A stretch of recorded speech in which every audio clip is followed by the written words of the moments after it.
Hello my dear friends, you're in the Military with Summary channel, and in this video we're going to discuss the most important events that took place during the previous 12 hours. We have lots of very interesting updates, so let's start. And first we're going to talk about the United States of America. We received lots of important statements made by the President of the United States of America after the end of the Venezuelan limited military operation. Trump opened the conference. Operation Midnight Hammer was perfect. Donald Trump called the US actions in Venezuela an extraordinary military operation.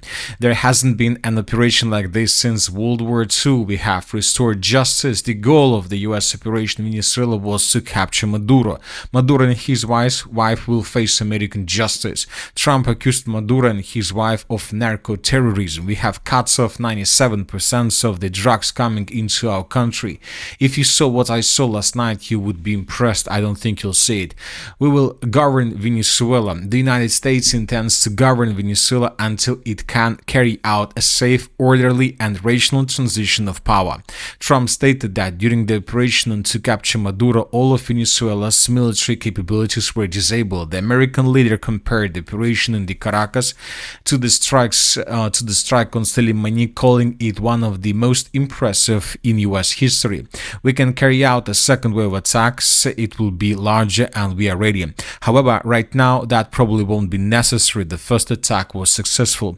Maduro's power is over. He is no longer president. A decision will soon be made whether the ship carrying Maduro will head to New York, Miami, or Florida.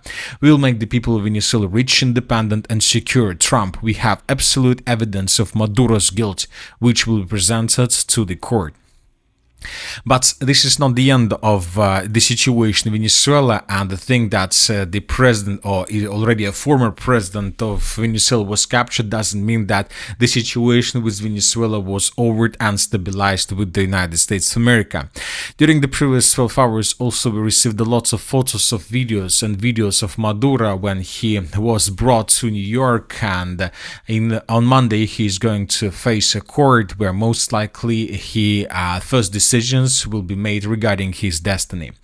At the same time, we received lots of very interesting statements made by Trump regarding China and the Russian Federation. I have a very good relations with Xi, and there is not going to be a problem. They're going to get oil. We're going to allow people to have oil. This is a very important statement.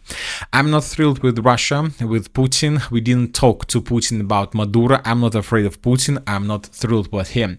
That was also stated by the President of the United States of America. Once again, despite the fact that already a former President Maduro was captured or arrested, the state of Venezuela hasn't collapsed. The state of Venezuela hasn't collapsed, and this is an important thing. According to information we have, according to media, the Vice President Rodriguez is going to be in charge of Venezuela for the next months until elections take place on the territory of the state. But at the same time, the Vice President Rodriguez has already made a lot of important statements. She said that Venezuela will never be a colony of any empire. Another important statement: we must stand up in defense of our homeland. All sectors of Venezuelan society must be mobilized to safeguard Venezuela's independence. Another important: we demand immediate proof of life that President Nicolas Maduro and First Lady are alive. And she has convened a National Defense Council meeting discussing how to proceed and coordinate. So Maduro had problems with law in the United States of America, with the United States of America itself, so that is why he was arrested. But when talking about Rodriguez, about the vice president, about the current leader of Venezuela, most likely she doesn't have problems with law, which means that basically the United States of America doesn't have a legal right to arrest her as well. So this is a very important. And now she will decide how to hold elections on the territory of Venezuela. And the most important thing is who controls her right now, who controls the guard of her right now, who is her bodyguards. Because you know that it's the same situation as with Zelensky. He is independent probably, but obviously in his his inner circle, we might find some agents or security from some Western countries, and sometimes, maybe very often, they decide what to do next. So that is why we can see the same situation with the vice president of Venezuela. Who controls her? This is the most important question, and according to her first statements and first phone calls, it seems that she is not under the control of the United States of America. It seems that she has some connections with the Russian Federation, because right after the everything happened with Venezuela, she had a lot of phone calls with the Russian Minister of Foreign Affairs, and for example, Russia stated that Russia will continue to support Venezuela's policy aimed at protecting the country's national interest and sovereignty. During his telephone conversation with Venezuelan Executive Vice President Rodriguez, the party spoke in favor of preventing further escalation and finding a way out of the situation through dialogue.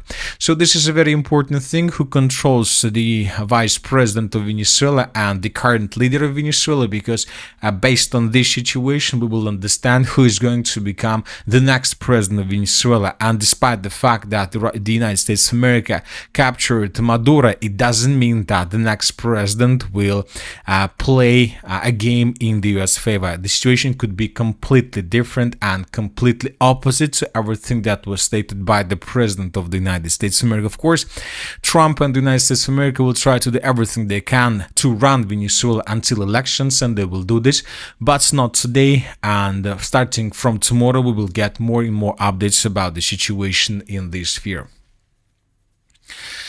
Now let's move to Ukraine and let's discuss the situation along the line of combat contact. During the previous 12 hours, the Russians improved their positions. Let's discuss these improvements in details. And first, let's talk about the Zaporozhye direction.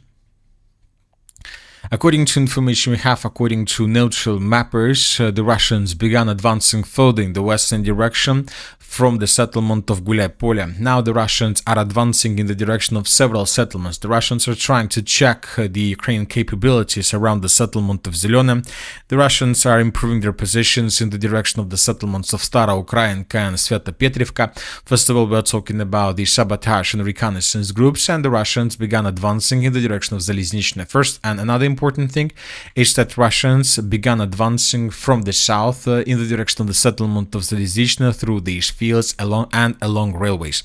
So the Russians began advancing, started a new offensive operation, as of now just with the sabotage and reconnaissance groups, but after the sabotage and reconnaissance group, the Russians will start moving with the regular army. In this video we can see how Russians discovered another infantry fighting vehicle of the armored forces of Ukraine and some truck with supply and support that were destroyed in the area of the settlement of Stara Ukrainka. So the Russians continue offensive operation, and now the Russians are aimed to get as close as possible to the city of Orekhov from the northeast.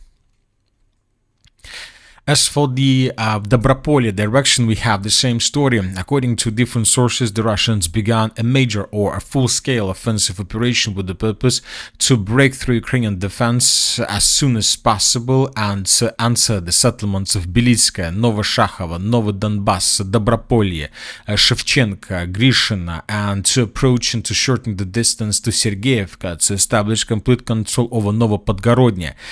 During the previous days, the Russians couldn't do this due to very bad weather, but now the weather is getting better and better from day to day, and which allows the Russians to begin moving further in the northwestern direction. As of now, according to this map and according to different sources, we haven't received anything that can allow us to make additional changes on the ground. We have just reports that the Russians began advancing and that the Russians managed to get very deep inside of the Ukrainian defense due to huge gap in manpower from Ukrainian side. As for the Slaviansk direction, probably this is one of the areas where we received some changes. So these are the changes on the ground between the dates. According to different sources, during the previous 48 hours in 2026, the Russians managed to improve their position significantly. Russians managed to capture fields, trenches, fortifications, and true lines between the villages of Bandarna and Zaliznichne. We're talking about this territory. This information, as you can see, was provided by different pro-Russian sources.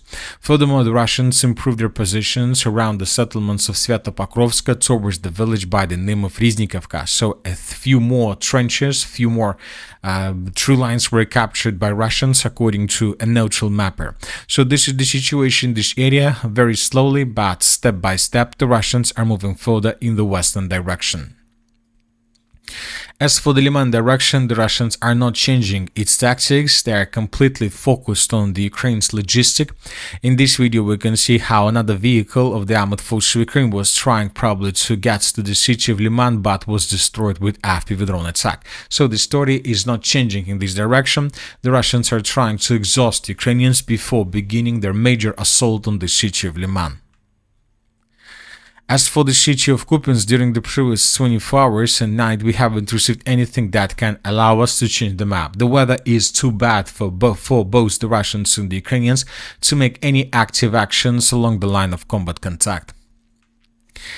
As for the city of Volchansk, during the previous 12 hours, we received some changes. So these are the changes on the ground between the dates. This is the 3rd of January and this is the beginning of the 4th of January.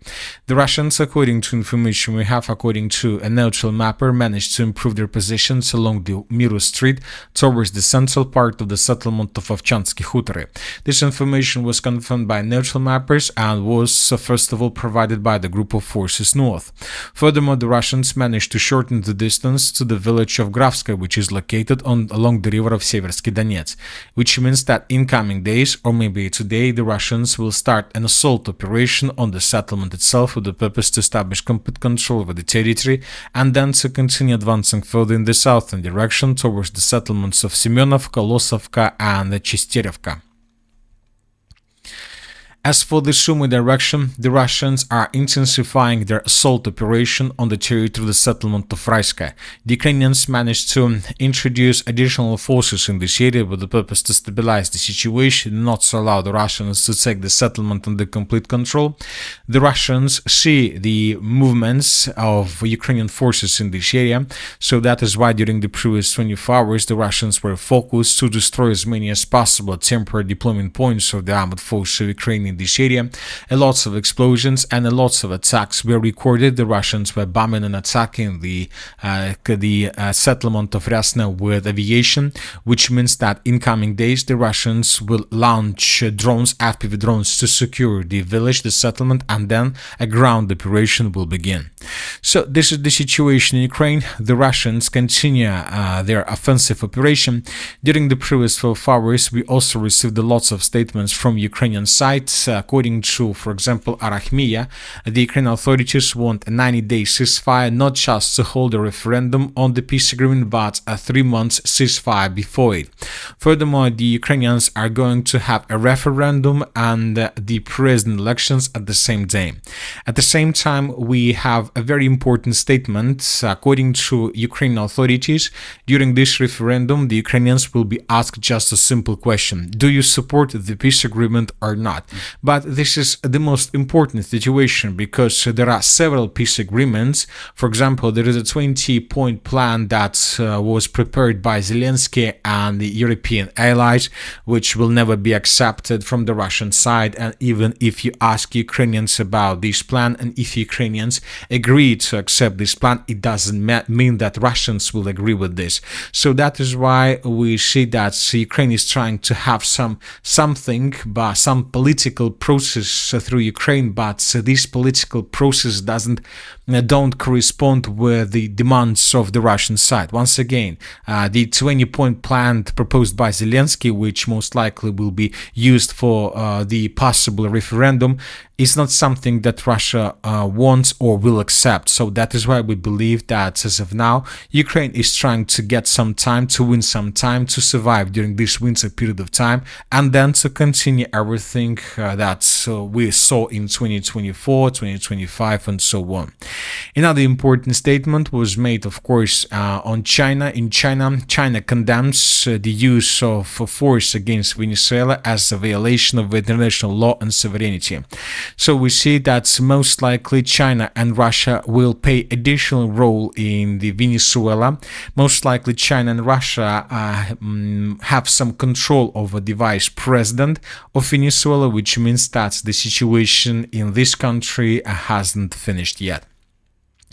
And that's it for the short video. Military with Summary channel reminds we condemn any violence in the world. Thank you for watching. Subscribe to my channel, put your likes, join my Patreon, and have a good day. Bye bye.